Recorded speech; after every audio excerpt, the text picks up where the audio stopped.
You're listening to Turning a Page on Good Morning Delhi with Sarthak. And what a lovely idea, because it is all about ideas here. We're trying to see if we can seduce you into opening a new book and being struck by the ideas and the fragrance of those ideas. And today, of course, very honored to have Ruchira Gupta with us. Her book is called I Kick and I Fly. It is the tagline is, when the world is against you, fight back, which is what Ruchira has sort of made a career of. Career journalist, then worked with the UN, and now has an NGO which is called Apne Aap, which helps those who are victims of sex trafficking. In fact, in regions of Bihar, from 75 brothels to 15, from 17 to 1, as a direct impact of what she's done. So must feel good from time to time, to look into the mirror and see the person looking back having made a little bit of a difference. Yes, Ruchira?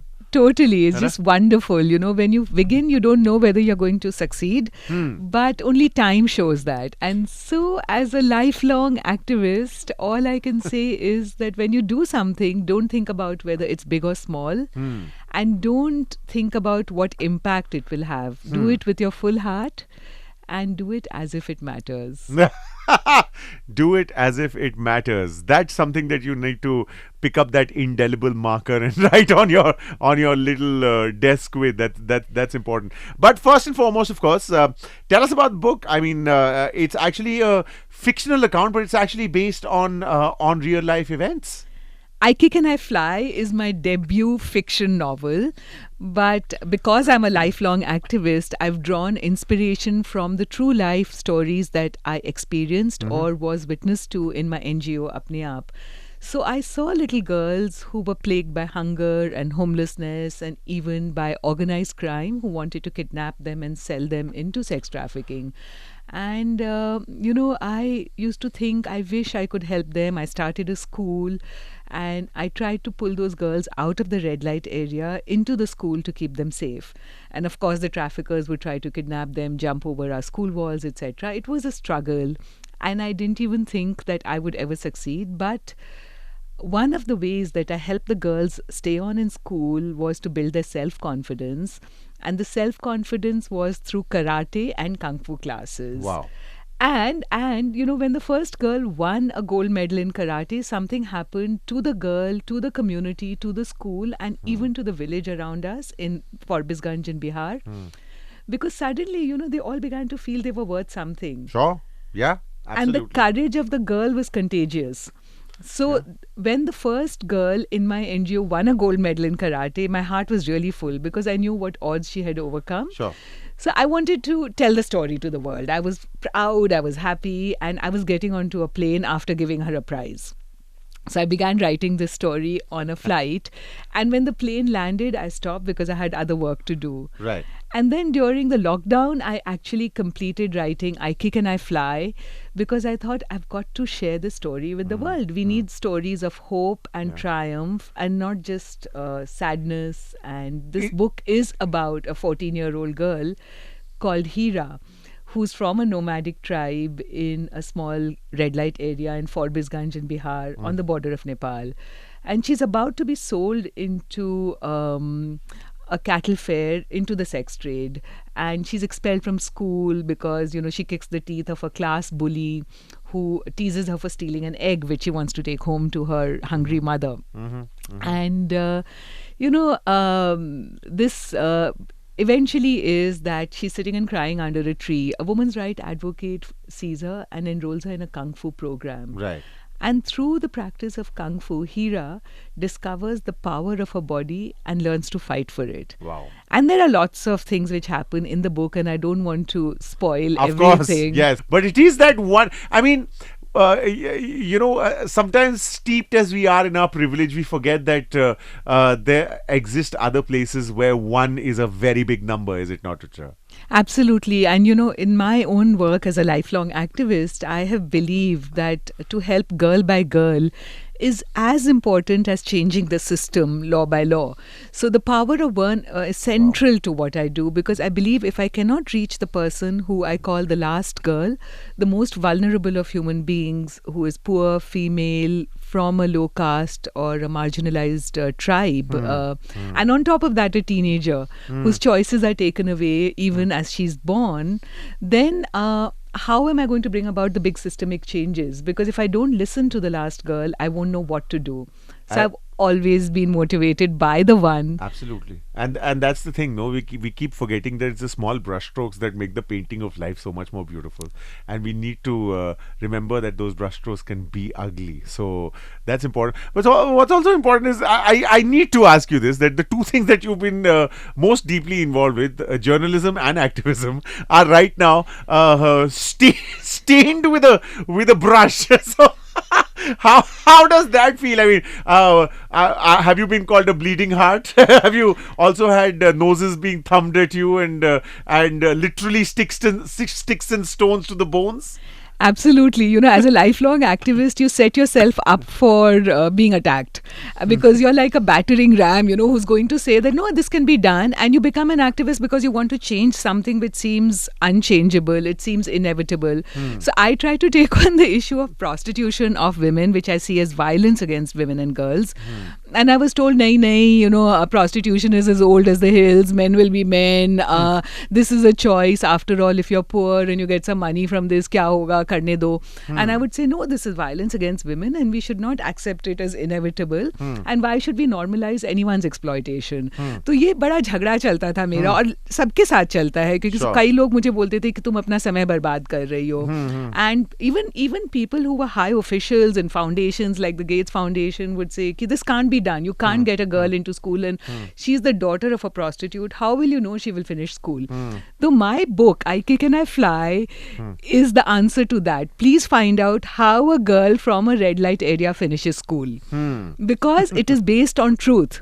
And like all great literature, you know, stories which are based on hope and truth are the most inspiring stories. And that's what I've tried to do by writing this as fiction, because I want you to get into the feelings of the girl, into the feelings of her brother, into the feelings of the mother, the father who wants to sell her. But again, spoiler alert, he changes through the course of the book because of the courage and boldness of his daughter. The traffickers, you know, the teachers who bully the girl because she's from a tribe which is intergenerationally prostituted.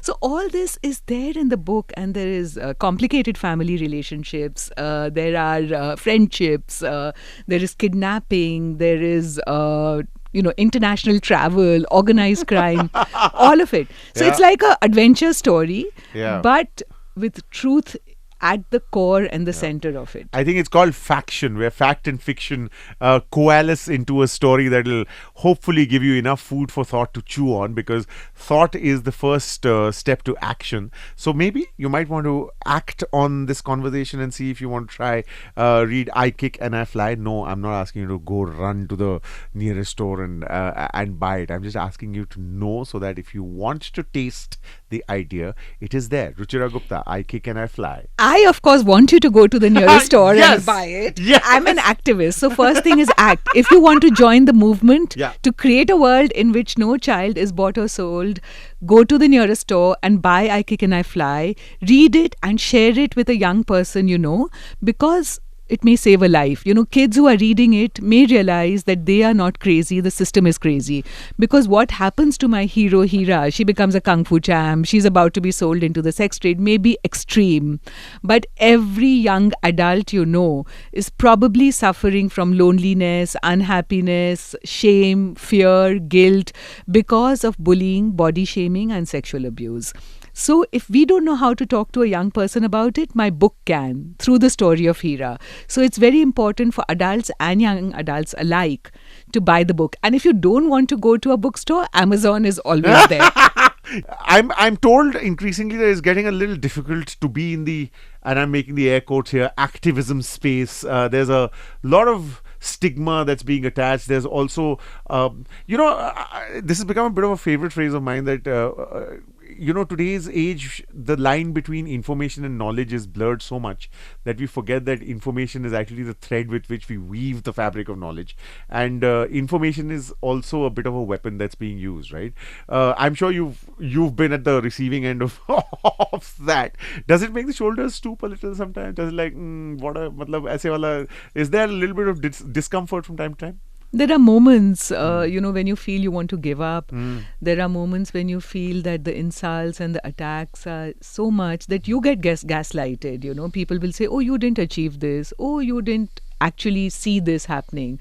And so many people will say this around you with so many messages, trolling and speaking and sending things on the media, that you begin to believe the lies yourself, right? That maybe I didn't achieve this, maybe it's not possible to That happens.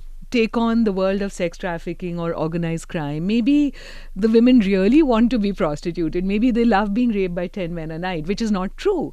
But so many people will tell you the opposite of what your common sense is telling you, that for a second or two there's a flicker of doubt.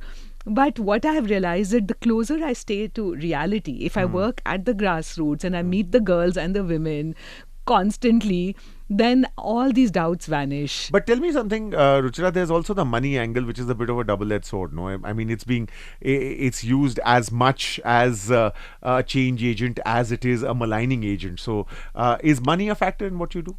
Money is always a factor, because the United Nations Office for Drugs and Crime says that human trafficking is the second largest crime in the world. Okay. And it generates $150 billion for the traffickers every year. Oh, God. So you can imagine what I'm up against. The Sure. sex industry is extremely well funded, and they run very efficiently and smoothly. And very recently, they've begun to use artificial intelligence Okay. to create an army of chatbots Okay. who create fake profiles. And because AI can process data at very fast speed, they are picking up keywords. If a kid is going online and saying, "I'm lonely, I hate my parents, I'm suicidal," they target those kids through these chatbots with fake profiles. Okay. And they say, "Oh, do you want, I like you, you're looking pretty, come let's chat a little, are you feeling lonely?"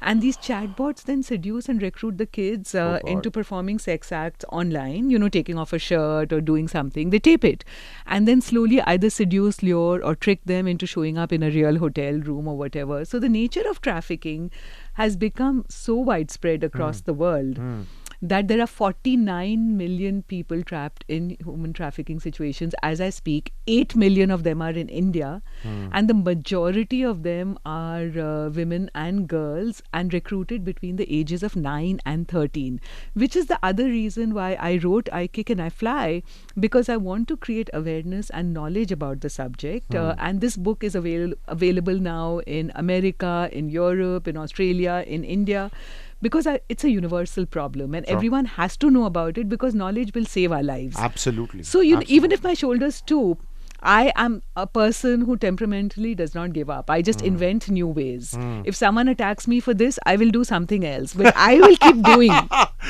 We're living in a world of social media, so it's only proper that we do the social media thing and make a bit of a listicle about someone who wants to help. Someone who wants to do something that you're doing. What are those 3 to 5 points that you'd like them to remember or forget, whichever? First of all, I want you to buy I Kick and I Fly because you'll enjoy it, but you'll also learn about the subject of human trafficking in an inspiring, fun way. And secondly, share the book with someone, because then you will help us build the movement. Movements are only built by moving, right? And so if you join. Secondly, I have a pledge on my own page, ruchiragupta.com, against human trafficking, addressed to the United Nations Secretary General. Please do sign my freedom pledge on ruchiragupta.com and share it on your social media, because social media does have the power to influence and bring about change. As we know, it is part of the citizens' world. The third thing is that besides education and sharing, you can volunteer at any NGO near you which works on the girls' rights to education or on fighting sex trafficking. And there are NGOs in Delhi, there are NGOs in Bombay, in Calcutta, everywhere. So now you can join and volunteer both online and on site, which is even more important. And you can also donate if you want to donate your time, your money, your resources, books, anything. People can use it somewhere or other. In our country, there is a last girl who could use a book, a pair of shoes, or a school uniform, and help her get to school. Read I Kick and I Fly, and you will understand what I'm talking about. Couldn't have said it better. Ruchira Gupta, it's been absolute joy to have had this conversation. Enlightening as well, because there's always joy in being served food for thought as a recipe in the morning. So thank you very much for doing that. Thank you for having me. And remember, courage is contagious. It is. There's a line that you might want to take home with you. We're going to be back after a short little break. So, yeah, don't touch that dial.